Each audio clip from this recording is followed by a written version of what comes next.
Hingga Allah Subhanahu wa Ta'ala kenapa dari awal mengumumkan pada malaikat, wa idh qala rabbuka lil malaikati inni ja'ilun fil ardi khalifah. Wahai para malaikat, ketahuilah bumi yang aku ciptakan itu nantinya akan dihuni oleh makhluk yang bernama manusia. Manusia itu sekaligus menjadi khalifah, menjadi wakilku. Lalu malaikat bertanya-tanya, qalu ataj'alu fiha man yufsidu fiha wa yasfiku dima. Malaikat mereka oning bahwa manusia itu punya watak yufsid, merusak. Manusia mereka sifat merosak, wa yasfiku dima, dan menumpahkan darah. Artinya manusia mereka merosak juga membunuh hewan, membunuh bahkan akhir zaman mereka na'udzubillah min dzalik dan banyak orang yang matain orang. Lalu kan senengan nengal TV, mertua membunuh mantunya, anak membunuh bapaknya, ibu membunuh anaknya. Oleh senapa ada mereka orang ibu-ibu masih muda membunuh anak bayi yang masih berusia 2 bulan. Na'udzubillah. Mereka memang sudah dinas dalam Al-Quran, manusia itu memiliki watak merusak dan membunuh. Merusak apa? Merusak hutan saya salah lebat menjadi gundul, akhirnya banjir, akhirnya kering dan seterusnya, bencana alam, kebakaran dan seterusnya. Mereka watak manusia karena manusia memang oleh Allah diberi hawa nafsu seperti halnya binatang, tetapi perbedaannya di samping hawa nafsu Allah memberikan akal pikiran dan hati nurani.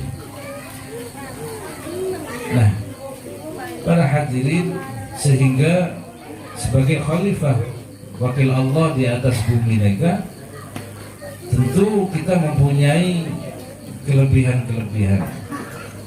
Al-Quran disebut lagi, Walladzi khalaqalakum ma fil ardi jami'a. Semua yang ada di atas bumi ini terserah kalian wahai manusia. Kami menciptakan semua yang ada di atas bumi ini untuk kalian. Jami'a, semua. Tapi tentu kabineka benih terus nyaman ajibi. Manusia mereka pakun meskipun sebagai khalifah Allah di atas bumi, tapi tetap karena makhluk, karena bagaimanapun manusia ini adalah ciptaan Allah, maka tetap manusia harus tunduk kepada Allah Subhanahu wa Ta'ala. Bahkan satu-satunya makhluk di samping jin mereka yang akan mempertanggungjawabkan nanti di akhirat, ketimbang hewan tidak harus mempertanggungjawabkan. Nah, mereka celak saya mereka, celak suapnya, badannya. Milana punya hadis yang menjelaskan tentang masa mudanya, tentang harta bendanya, tentang kesehatannya pun macam-macam. Mereka sebagai wujud pertanggungjawaban manusia sebagai khalifah di atas bumi. Nah, para hadirin, kesamaan dengan binatang adalah hawa nafsu. Mereka salah satunya adalah nafsu seksual, hawa nafsu birahi, mereka pada. Sehingga perbedaannya kalau hewan karena tidak punya hati nurani, dimanapun mengkang madaro tidak memakai nangadaan ya tidak mengkoceng koceng aja nangadaan saya rawe ngadaan presiden menakar kota gitu. Tapi manusia karena dibekali akal pikiran dan hati nurani, maka ada aturan-aturan, diantaranya adalah pernikahan. Maka Allah Subhanahu wa Ta'ala ahallan nikah wa harrama sifah. Allah Subhanahu wa Ta'ala menghalalkan pernikahan dan mengharamkan perzinaan. Sehingga jelas Islam mengatur kalau Anda ingin menyalurkan hawa nafsu birahi Anda, maka hanya ada satu pintu, yaitu pernikahan. Selain pernikahan, nuwi. Semua mereka mau ini paham nuwi. Nah, mereka sehingga pernikahan mereka merupakan sebuah sunnah. Makanya an-nikahu sunnati faman raghiba an sunnati falaysa minni.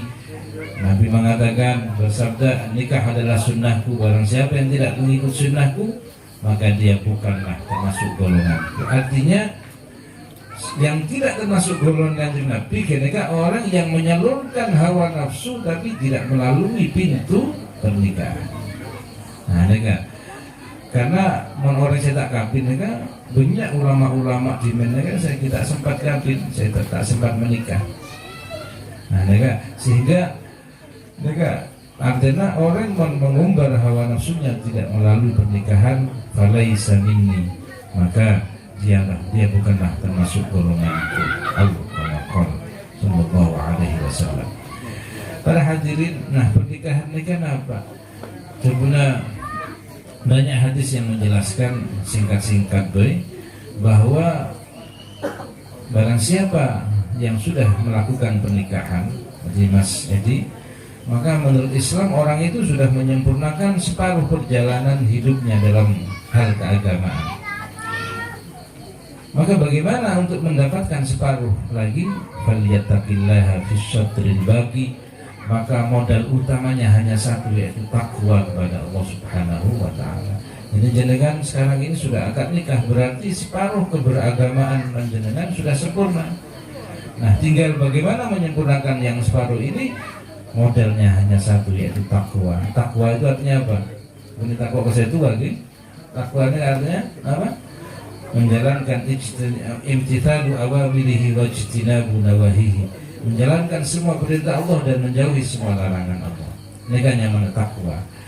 Nah, sehingga dengan begitu, makanya Imam Ghazali dalam kitab Ihya menyebutkan orang nikah pun orang audi nikah pun usia remaja sampai dewasa nikah, ternyata yang menjadi apa sih? Yang sering membuat dia bingung, yang menjadi masalah besarnya kan dua ternyata. Ternyata dari Imam Ghazali urusan tabu dan urusan bebenah tabu. Dan mereka pun Imam Ghazali aja pun kitabnya. Sehingga kalau orang sudah menikah, paham ya, tabu itu apa? Perut. Nah, jadi ujiannya orang dewasa itu perut dan bawahnya perut, paham ya? Nah, kalau orang sudah menikah, bahwa berarti urusan bawahnya perut ini sudah selesai, berarti sudah teratasi, sudah ada solusi, sudah ada jalan keluar. Mas Edi keluar ketemu artis di Bali, Cina. Oh iya, saya punya istri di rumah. Nah, artinya sudah selesai, nggak usah mikir macam-macam. Anda sudah punya yang sah di rumah, ya sudah itu. Terus rumatan, pokoknya apa? Dirawat yang bagus, dan itulah nisa'ukum harthul lakum fa'tu harthakum anna syi'tum. Istrimu adalah ladangmu, maka bergawilah dia bagaimana dengan bagaimanapun caranya, sepanjang itu tidak melanggar aturan Islam. Jadi urusan bebenah tabu, urusan bawahnya perut ini ketika Anda sudah menikah itu sudah selesai. Anda sudah punya pelampiasan, sudah jelas itu. Nah, tinggal bagaimana urusan yang perut ini menurut Imam Ghazali. Makanya tadi kuncinya tadi, falyattaqillah, maka bertakwalah kepada Allah. Insya Allah kalau dengan bertakwa urusan perut mereka